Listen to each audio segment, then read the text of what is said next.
week. Alan Quinlan, how are you? Very good, thanks, Owen. This is basically a test match tomorrow, isn't it? Yeah, it is. There's a lot of people have mentioned about the Ireland-England game, the relevance to that. There's so many good players, top-class internationals, British and Irish Lions in the field, so it's going to be pretty intense. Two of the best teams in Europe this year, and they've been very, very dominant in every game they've played against everyone, so it's a really intriguing final. Yeah, Matt Williams was saying this morning in the Irish Times that a Leinster win this weekend would be the club's greatest victory of the professional era. Would that be something you'd go along with? Yeah, I think so. Look, to win 5, it would be just incredible if that happened for them. But I think they're back to the wall a little bit here. This is the strongest team they've faced in a final, I would think. Saracens have been knocking on the door for a number of years, very powerful domestically and winning English titles, and star-studded squad, so much strength as well. You know, they've so many top-class players. Farrell, you could talk about the forwards, but I think, you know, Farrell at 10 is just incredible. That battle with himself and Sexton. Liam Williams is probably the best full-back stroke winger in the world. He's just been so consistent and so good. They've just danger right across the board, and they're very, very powerful. And I suppose the game they play, they strangle teams a lot, which is it's worked for them, and they impose their physicality and their power and their kicking game, and they can win games ugly as well. You know, they have an ability, once they grind you down and wear you down, to move the ball a little bit, but primarily they just wear you down with that power. And Itoje, the Vunipolos, Jamie George at hooker, just so many good players. Michael Rhodes, the South African number 6. They're brilliant right across the board. When you say that they strangle the opposition, how do they go about doing that? Well, they're just very physical, so they impose themselves, and they're so competitive. They've so many players who, even without the ball, they're just such a nuisance to play against. They're ultra competitive, they're non-stop in your face. And that's the kind of template and that they have, is that they put so much pressure on you, and they're really, really competitive. You know, you get a lot of good players who are maybe a little bit more laid back. They're not in your face all the time, but they have so many guys who just are a real nuisance to play against.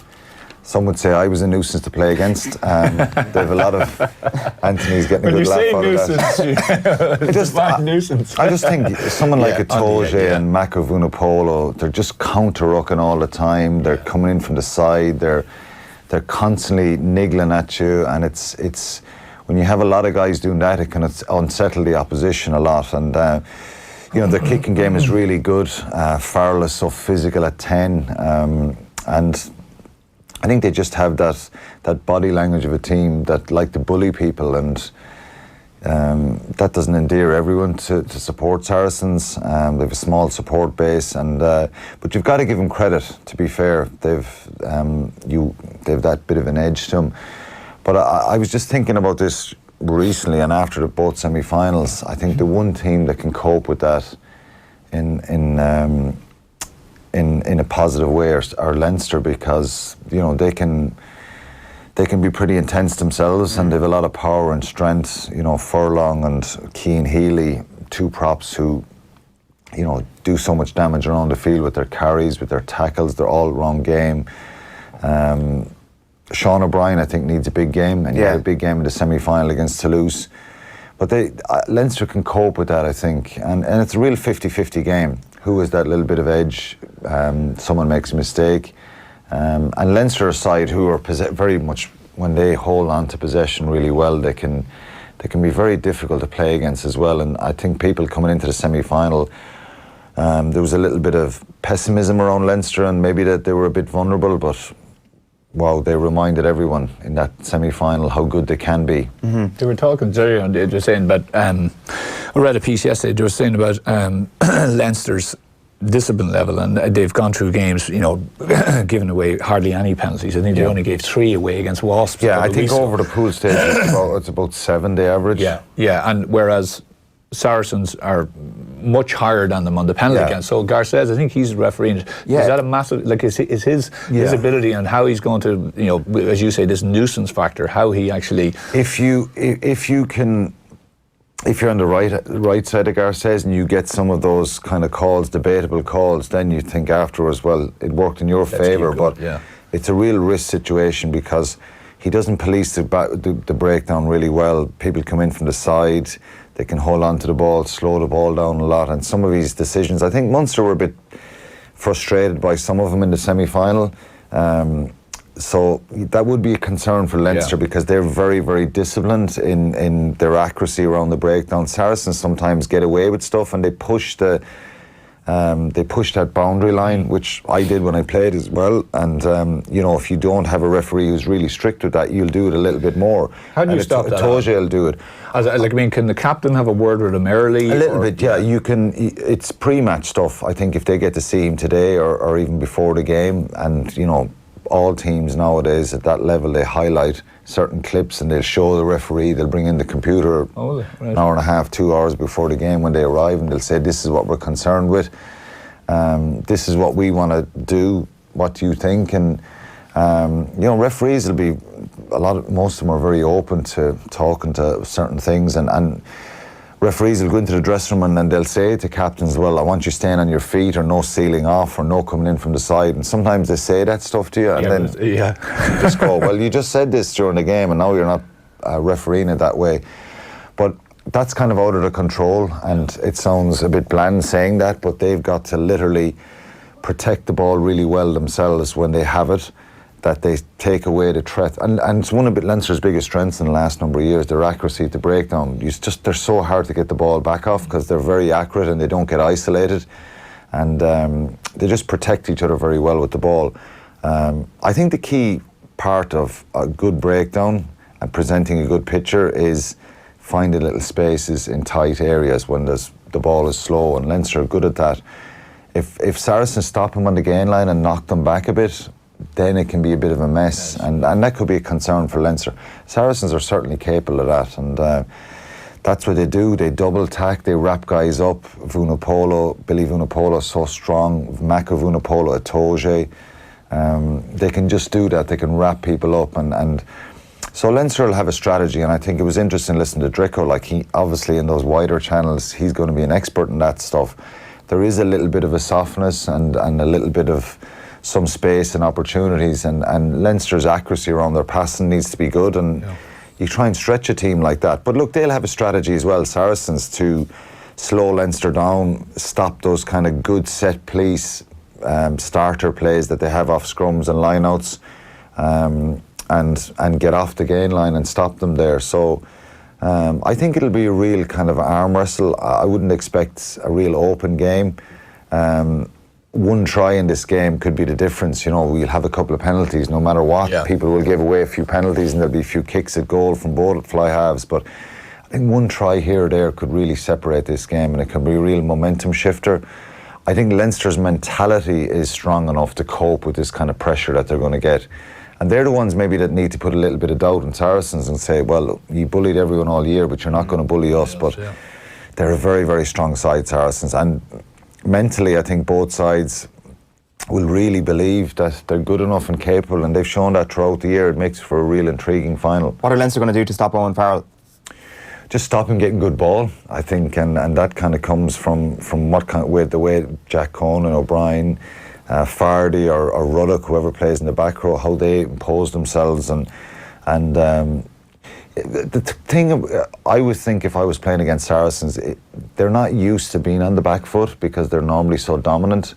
And a few times when they've shown vulnerability, when teams in the Premiership have beaten them, they've really stopped them at source, so stop them, putting pressure on their set piece and really going after them. So if Farrell is getting ball on the back foot, he can tend to get a little bit frustrated, like the Leinster fly half, Johnny Sexton. You want to get at these guys and frustrate them and rattle them a bit. So that's what Leinster will try and do, is get in his face and stop him.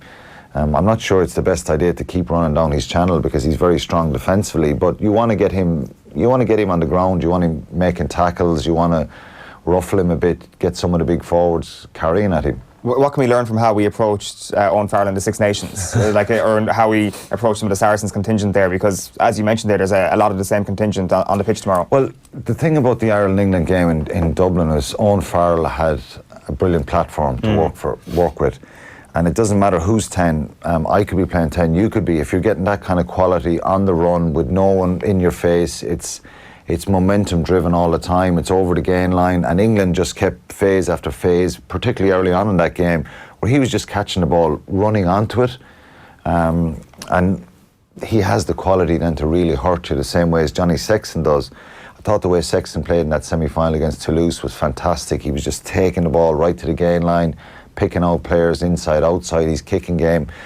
And it's the same for Farrell. If he gets on the front foot there, he can really, really do damage. His passing game is brilliant. So I think it's, when you try and stop a fly half, you can't just run after him. It's about what the quality of the ball he's getting. So Leinster need to get at the Saracens breakdown, slow it down a bit, frustrate him, wrap him up in tackles, stop Billy Vunipola getting over the gain line. When he plays for England Saracens, he gets over the gain line, well, he's giving you a real kind of point of attack, isn't he? Rory O'Connor's been going through some of the best teams over the past couple of decades in the Heineken Cup and in the Heineken Champions Cup. Who's the team of the decade at the moment? Like, that'll be the discussion we have after tomorrow, and I guess tomorrow we'll have a big say on it. And you have to say Leinster will be if they win tomorrow. If Leinster win, they will be. At the moment, I think it's too long because only them have won 3 in a row, and that team was so good. The Toulon team that won three titles in a row. If Leinster win this, they will be the team of the decade. And even winning 3 in that time has been sensational for them. And the culture and I suppose the standard they've set is kind of the envy of the other teams in Ireland. You know what I mean? So to be back there again, it's very difficult to win. To win a European Cup at all is hard, but to be back in another final again is credit to the way they're at, because I'm not sure they're as strong as they were last year, but they don't have the same level of depth, really. The same level of depth. I think they have the same mentality and the same skill set, and then when they get everyone on the field, I think they're a superb side, and that's where the pessimism came a little bit for that semi-final, but they were very, very impressive in dispatching Toulouse. Who do you want to see win? It's a good question. No, I want to see Leinster win. I want to see Leinster. Pause there. There was a pause because I have to word this right, Anthony, because there's plenty of stick about the goal. I dislike Saracens more than I do Leinster. No, I want Leinster to win. I think they deserve. I think what they've done here has actually raised the bar for the other provinces. There's so many young players have come through. It is a challenge for the other provinces to match that with numbers and all that kind of stuff in the school system here, but I want an Irish team to win. There's a lot of stuff. I like Mark McCall a lot, and this is a bit of but I'm not sure I like Saracens a lot for what I just think they have a small player support base. It's all a bit kind of manufactured, and it's driven by money and signing players all over. And look, you know, they've had success and they have a good culture, a hard-working culture, to be fair, and with a lot of superstar players over the years. Going right back to '99 when Munster played Saracens over in Vicarage Road, and I asked Francois Pienaar after the game for his autograph, and I was playing against him. You know, it's something that when I look back at, I had his autobiography. I brought it with me to Vicarage Road that day, and I wanted him to sign it. And I remember being in awe of all these guys who were playing. Richard Hill, Tony Diprose, Terry Lacroix, Paul Wallace was playing. It was superstars right across the board. Did he sign the book? He signed the book, yeah. He signed the book when were you a nuisance to him during the game? Yeah, I tried to kick the crap out of him. Good man. And but no, I like. There's parts of what Saracens do and the way they played it I dislike, but I like Mark McCall a lot, and I think, to be fair, they've done a fantastic job. They're a great side, and they're a real threat. I think they could very, very, I wouldn't say easily, but they can win this game. You think they will, though? They're slight favourites. They deserve to be. I think Leinster are on the back foot. I just have a feeling that Leinster might shock them a little bit with the way they play, and they won't have played against a side as good as Leinster this year. So I think Leinster might just nudge it. We must get your take on Munster before we let you go, Alan. It's been an interesting couple of days for them. The Felix Jones and Jerry Flannery news, I think, is something not many of us saw coming. I'm not sure what your take is on all of that, because it certainly seems that whatever offer was on the table, it might not have been good enough for them, or perhaps Felix Jones in particular felt that his role might be diminished with the new attack coach. Yeah, well, we're speculating as to why. I think it's the statement that came out was that Munster tried to sign him, that they rejected new contracts. I think it's unsettling. it's not exactly a positive story that Munster need. Bit of negativity, I think, floating around with maybe the game last week against Benetton. A lot of frustration maybe with the way they played, and they were certainly lucky to get through that. It would have been a catastrophe if they'd lost that and didn't make the semi-final. There's a lot of positive things that have happened. I think we can focus on the negatives. I think they're in another 2 semi-finals this year, possibly getting into a final if they beat Leinster. They've had a lot of injuries, but I think this is a bit of an unsettling scenario now. You know, they're obviously looking for another coach, an attack coach. So maybe Felix didn't feel that he was part of that, and Jerry. So it's disappointing because they're the last kind of two.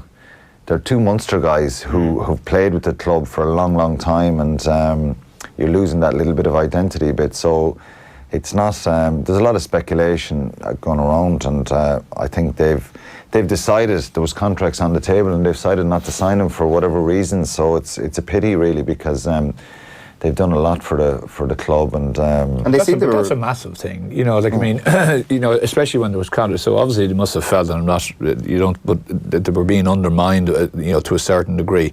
But that's an enormous thing, as you say, for the culture of the club. You know, that they're losing those. Yeah, you're losing a few guys, and there's been talk of a lot of overseas players or guys from outside the province playing for Munster, and some people have spoken about that, and it's not ideal. You'd love to have way more Munster guys there, but I think, you know, that's another debate about the depth and where do you get the players.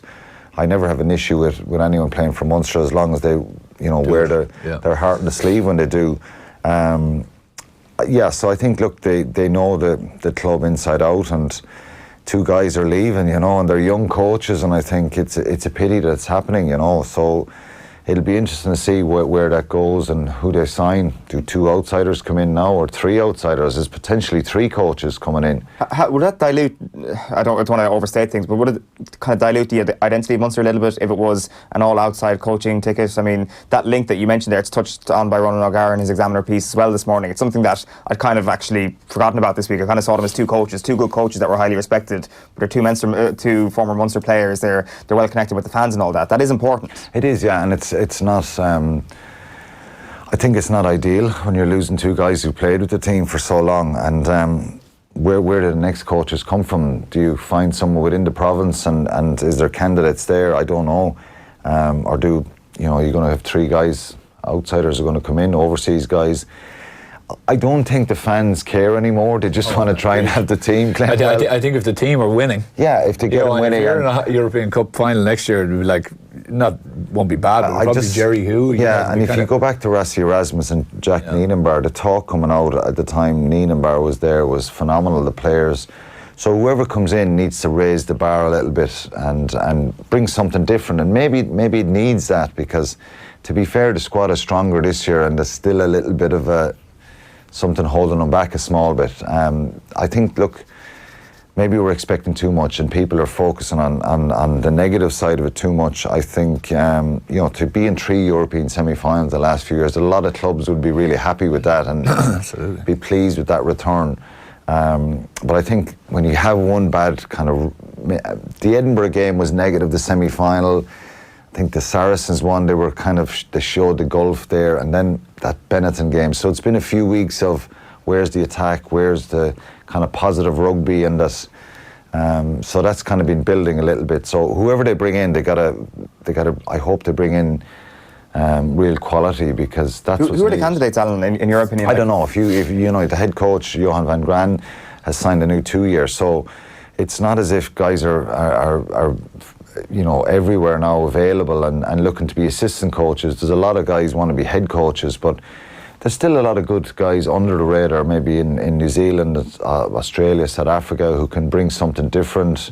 And so I don't know, there's so many candidates. There's guys we don't know who might even be plucked out of nowhere that might do a really good job. I didn't know anything about Jack Nienenbar before he came to Munster the last time, and he proved a massive hit with the players. Bringing in someone, they've got to inspire the group and bring something new, maybe. If you're a young coach at the moment, is this the sort of setup you want to go into? Is it an opportunity, really? Absolutely, it is. Why wouldn't it be? Munster are a massive club, and you're going to be playing in European rugby, you're going to be challenging, you're going to be playing in Thomond Park. You've a chance to get involved with a team that I think are only going to get better. They're probably going to recruit a few more players. There's a lot of young guys who've played in the 20s in the last 2-3 years, something that was an issue maybe 5-6 years ago. So there's a good crop of young players coming through, so it'd be a brilliant challenge, brilliant opportunity for someone to take that job. Munster's still a big place and it's a big club. It's probably not, the expectation weighs them down sometimes. Like I said, you get to European semi-finals, there's a lot of top English teams don't get a look in Europe, and they get a free pass, and they don't win the Premiership, and it's on to the next season, whereas the scrutiny here is pretty high, and they've got to deal with that. So I think it is a great opportunity for somebody. You'd love to see O'Gara come back, Mike Prendergast, Paul O'Connell. They're homegrown guys who know the club.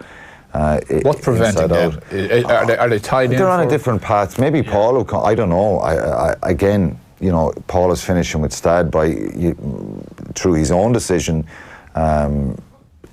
Everybody'd love to see that scenario, but again, that's something that is down to the player, the guys themselves, I think. Well, as regards identity, and you're just ticking all the boxes there. Yeah, and they're there, but look, it's I don't know. I'm not sure that will happen. I think maybe at some stage. Might also be a very big personality, for someone like Van Gran, if you're bringing a Paul O'Connell in. Yeah, I think he'd definitely be keen to get those guys back involved, and but who knows what will happen. I think there's a bit of. I'm not sure. The issue here is there a plan in place? I know that they were looking at a backs coach anyway, so maybe there's a lot of people contacted about that, and there's a lot of interest in that. But now you got to get a forwards coach and maybe a skills coach as well. So there's a couple of holes and gaps to be filled. Yeah, you can't help but looking to their neighbours and looking at them in a European Cup final tomorrow. It has the gap closed over the last season or so, because it felt after, say, the Joey Carberry move that finally the gap between Munster and Leinster was going to start narrowing a little bit. Has that happened this season? I think it has happened. I think the gap has closed a little bit. It was obviously a big gap from where they were last year, and I think the win in Limerick at Christmas would have given them a huge lift. It depends what happens next week when they play in the Pro 14 semi-final. I think Leinster would. We don't know what kind of teams they'll play, but you'd imagine Leinster would be favourites and probably win the game. Munster had opportunities in that semi-final last year, so I think the gap has closed. And Munster have been unfortunate the last few weeks. Carberry not being available, Keith Earls not being available. I think this is a process, and there's no quick fix solution. They need to develop more players, and some of those younger guys will come through to the team. There's a lot of really exciting young players, as I said, have been involved in the 20s in the last couple of years. So there's optimism there about more guys coming through, and then you have to find one or two good overseas guys and try and improve the squad and the depth of the squad, because it's a long season, and it's easy kind of focuses on the pessimism. But I think they do need to do something about maybe the way they play and change up the way they play a little bit, because when you stop them and frustrate them and close their space down, they're sometimes they don't have the answers, and they can't prize these gaps open that you want. Yeah, it's going to be an interesting couple of months anyway, and a big appointment. Alan, enjoy the game tomorrow. You're off to it, are you? Yeah. It's on Virgin Media Sport. Alan Quinlan, thanks a million for that.